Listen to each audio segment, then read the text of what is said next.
एकंगरसराय से लापता मुस्कान। 41 दिन बीते, नाबालिग बेटी का कोई सुराग नहीं। आखिर कब जागेगी व्यवस्था? नमस्कार, आप देख रहे हैं सिटी पोस्ट लाइव। मैं हूं सृष्टि राज। नालंदा जिले के एकंगरसराय थाना क्षेत्र के नरई गांव से एक नाबालिग लड़की के लापता होने का मामला लगातार चर्चा में बना हुआ है। परिवार का आरोप है कि उनकी बेटी मुस्कान पांडे बीते 11 मई 2026 को दोपहर लगभग 3 बजे से लापता है, लेकिन इसने इतने दिनों के बाद भी पुलिस उसे बरामद नहीं कर सकी है। इस घटना ने एक बार फिर से बिहार में महिलाओं और बच्चियों की सुरक्षा व्यवस्था पर गंभीर सवाल खड़े कर दिए हैं। प्राप्त जानकारी के अनुसार आपको बता दें, मुस्कान पांडे पिता मनोज कुमार पांडे ग्राम नरई थाना एवं डाकघर एकंगरसराय जिला नालंदा की रहने वाली है। परिवार के अनुसार मुस्कान की उम्र कम है और वह 11 मई 2026 को घर से निकली थी, जिसके बाद से उसका कोई पता नहीं चल सका है। परिजनों ने काफी खोजबीन की है, रिश्तेदारों और परिचयों से संपर्क किया है, लेकिन जब कहीं कोई जानकारी नहीं मिली तो पुलिस से मदद की गुहार लगाई गई। परिवार का कहना है कि घटना के बाद उन्होंने स्थानीय थाना में शिकायत दर्ज कराई थी और पुलिस प्रशासन से बेटी की जल्द बरामदगी की मांग भी की थी। हालांकि उनका आरोप है कि अब तक उन्हें संतोषजनक परिणाम नहीं मिला है। दिन रात अपनी बेटी की तलाश में भटक रहे परिजन मानसिक और सामाजिक पीड़ा झेल रहे हैं।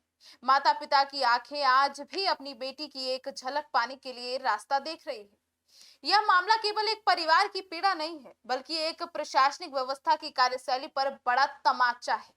जब राज्य सरकार लगातार महिलाओं और बेटियों की सुरक्षा को सर्वोच्च प्राथमिकता बताती है, तब ऐसे मामलों में लंबे समय तक कोई ठोस परिणाम सामने न आना चिंता का विषय बन जाता है। सबसे बड़ा सवाल यह है कि यदि कोई नाबालिग लड़की 41 दिनों से अधिक समय से लापता है, तो उसकी तलाश के लिए अब तक क्या-क्या कदम उठाए गए हैं? क्या पुलिस ने सभी संभावित स्थानों पर जांच की?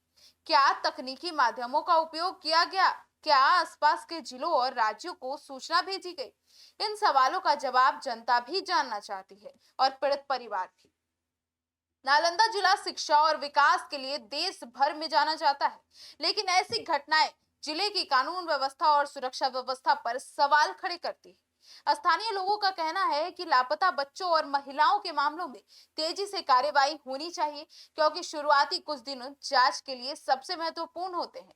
परिवार ने आम लोगों से भी अपील की है कि यदि किसी को मुस्कान पांडे के बारे में कोई जानकारी मिले तो तुरंत परिवार या स्थानीय पुलिस को सूचित करें।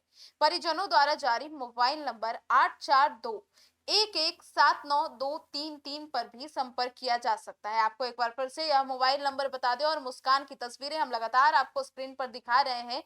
मोबाइल नंबर यह है 84211792233। इस पर संपर्क जरूर करें। अब देखने वाली बात यह होगी कि एकंगरसराय थाना और नालंदा पुलिस इस मामले में क्या नई कार्रवाई करती है और कब तक मुस्कान को उसके परिवार से मिलने में सफलता प्राप्त करती है।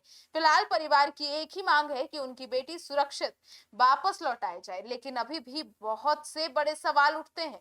11 मई से लापता नाबालिग का अब तक पता क्यों नहीं चला?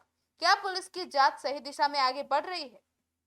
महिला सुरक्षा के दावे करने वाली यह सरकार कहां है और जिम्मेदारी कौन लेगा इसकी? क्या लापता बच्चों के मामलों में विशेष अभियान चलाने की जरूरत नहीं?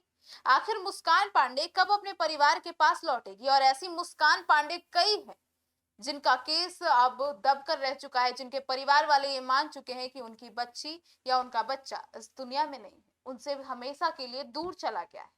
यह मामला केवल एक परिवार का नहीं है, बल्कि पूरे समाज और प्रशासन की संवेदनशीलता की परीक्षा है। अब देखना है कि आखिर यह मुस्कान पांडे कब तक मिलती है। आपकी क्या राय है इस मामले को लेकर, जरूर बताइएगा। और इन तस्वीरों और इन जानकारियों को लेकर यदि आपको भी कोई साक्ष्य मिलता है तो इस नंबर पर जरूर संपर्क करिएगा जो इस वीडियो में हमने आपको बताया है। धन्यवाद।